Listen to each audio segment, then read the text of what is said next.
সরকার দৃঢ়ভাবে বিশ্বাস করে গণঅভ্যুত্থানের পর সাম্য, নাগরিক মর্যাদা, ন্যায় বিচার, গণতন্ত্র ও সমৃদ্ধির নতুন বাংলাদেশ গড়ার যে সুযোগ আমাদের সামনে এসেছে, সে স্বপ্ন বাস্তবায়নের পথে সবচেয়ে বড় অবদান রাখবে দেশের তরুণ প্রজন্ম।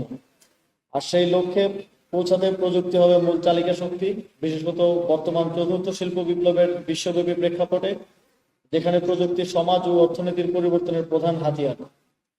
এই প্রতিপাদ্যের মাধ্যমে আমরা তরুণ সমাজকে বার্তা দিতে চাই, তাদের উদ্ভাবনী শক্তি ও বহুপাক্ষিক অংশীদারিত্ব দেশের টেকসই উন্নয়নে অপরিহার্য। প্রযুক্তি বলতে আমরা কোনো প্রচলিত শব্দকে ইঙ্গিত করি না, বরং বাস্তবিক প্রয়োগ এবং বিশ্বমানের প্রযুক্তির উন্নয়ন ও বিস্তারের কথা বোঝাই। এর প্রমাণ আছে, সরকারের পক্ষ থেকে ইতিমধ্যে প্রযুক্তি খাতের উন্নয়নে বিভিন্ন গুরুত্বপূর্ণ পদক্ষেপ গ্রহণ করা হয়েছে। সেমিকন্ডাক্টর শিল্পের সম্ভাবনা যাচাই ও উন্নয়ন, ইন্টারনেটের খরচ কমানো, আধুনিক আইসিটি অবকাঠামো নির্মাণ, স্টার্টআপ ইকোসিস্টেম তৈরি সহ কৃত্রিম বুদ্ধিমত্তা ও অন্যান্য আধুনিক প্রযুক্তি খাতে বিশেষ মনোযোগ দিচ্ছে সরকার।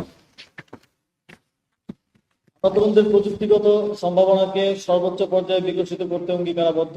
আপনারা জানেন, সম্প্রতি ই স্পোর্টসকে স্বীকৃতি দেওয়া হয়েছে এবং দেশের ই স্পোর্টস খাতের বিকাশে প্রয়োজনীয় আইনি কাঠামো তৈরির কাজও দ্রুত এগিয়ে চলছে। বাংলাদেশের মোট জনসংখ্যার প্রায় 63%ই 35 বছরের নিচে। এই তরুণ শক্তি বাংলাদেশের সবচেয়ে বড় সম্পদ ও শক্তি। এই সম্ভাবনাকে কাজে লাগানোর কোনো বিকল্প নেই। বিপুল এই যুব সমাজকে ডেমোগ্রাফিক ডিভিডেন্ডে রূপান্তর করতে না পারলে কাঙ্ক্ষিত অর্থনৈতিক উন্নয়ন সম্ভব নয়।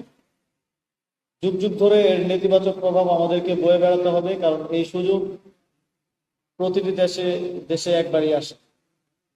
সরকার এই বাস্তবতা উপলব্ধি করে যুব উন্নয়নে প্রশিক্ষণ, ঋণ ও প্রযুক্তিগত দক্ষতা বৃদ্ধির নানা কর্মসূচি চালিয়ে যাচ্ছে।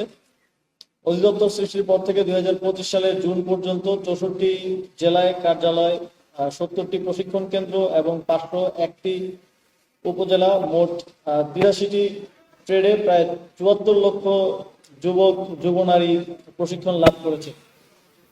বিভিন্ন ঋণ কর্মসূচির আওতায় এ পর্যন্ত প্রায় 11 লক্ষ যুবক 2,700 কোটি টাকার বেশি ঋণ পেয়েছে। প্রশিক্ষিত যুব সমাজের মধ্যে 24 লক্ষাধিক আত্মকর্মসংস্থানে নিয়োজিত রয়েছে এবং বাকিরা দেশে বিদেশে সম্মানজনক কর্মসংস্থানে নিয়োজিত রয়েছে।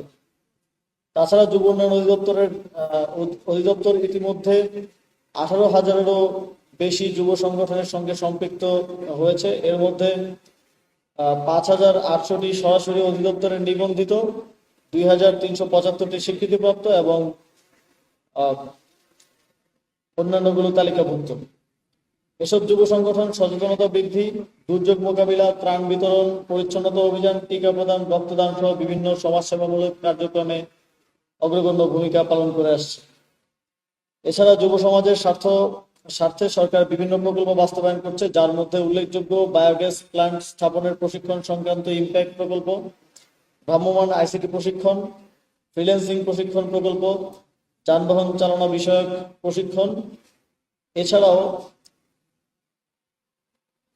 Economic acceleration and resilience for need earn নামে বিশ্বব্যাংকের সহায়তায় সরকার একটি প্রকল্প বাস্তবায়নের পথে রয়েছে, যেই প্রকল্পে প্রায় 9 লক্ষ যুবক ও যুব নারীকে প্রশিক্ষণ এবং কর্মসংস্থানের ব্যবস্থা করা হবে।